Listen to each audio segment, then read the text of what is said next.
Happy Friday! It's been an unusual reading week for me over here, and I'll give an update on that at the end of the video. But for the primary content, I'm going to do something that I've never done on this channel in all these years, which is show off my bookish swag. I don't have a whole lot of it just because I'm basically the opposite of a pack rat. But of the things I do actually have in my house, they tend to be pretty bookish. So let's go through kind of the roughly top 5 of my favorite bookish things I have. Not a very hard and fast hierarchy of them, but first I'm going to show you mugs. I adore book mugs, use them every morning, and this is the one that I end up using the most often, which is why I'm showing this one off. It is from Powell's Books in down in Portland, Oregon. Got one from one of the first couple times I had been to Powell's before, so it's been with me a long time. I've been using it, you know, for the majority of mornings of my life, and so I really enjoy this. And then continuing our rapid fire book swag at number 4-ish, are shirts. Okay, this is the book cover for American Gods. It's the 10th anniversary cover of American Gods, and I love book covers on objects.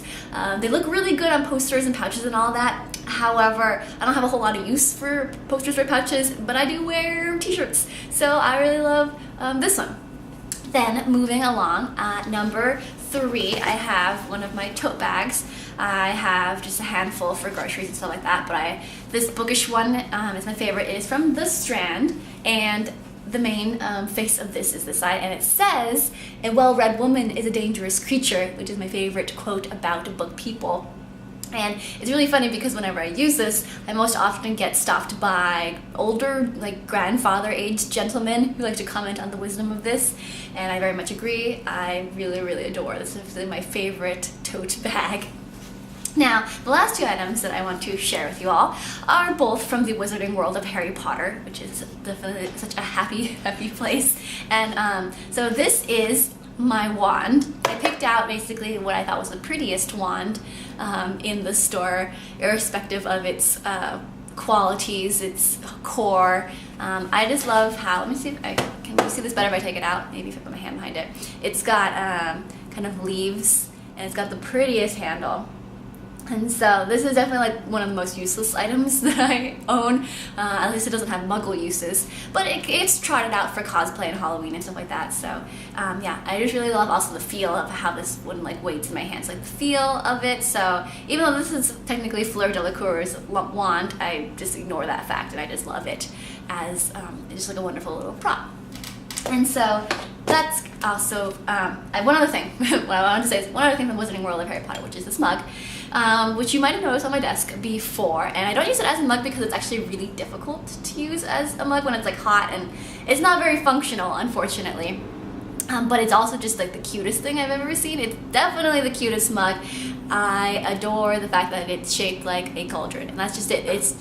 That's all. There's not much to say about it except for it's freaking adorable. It's a cauldron, a tiny, tiny cauldron that you can use as a mug or as a little pen holder.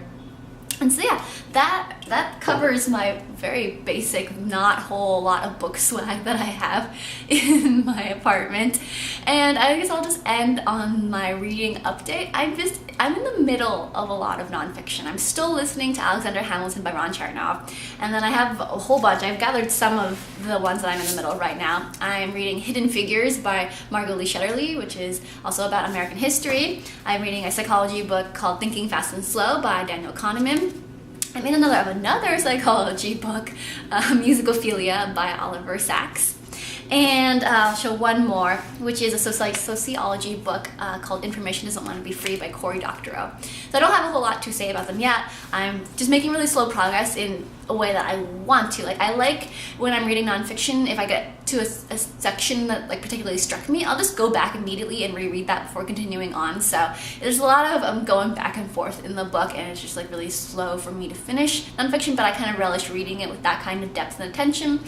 So I don't have a lot to share about books that I've finished this week, but I am enjoying a lot of nonfiction. It's just like the mood of this past week. So I hope you enjoyed all that I shared today. Till next time, lovelies.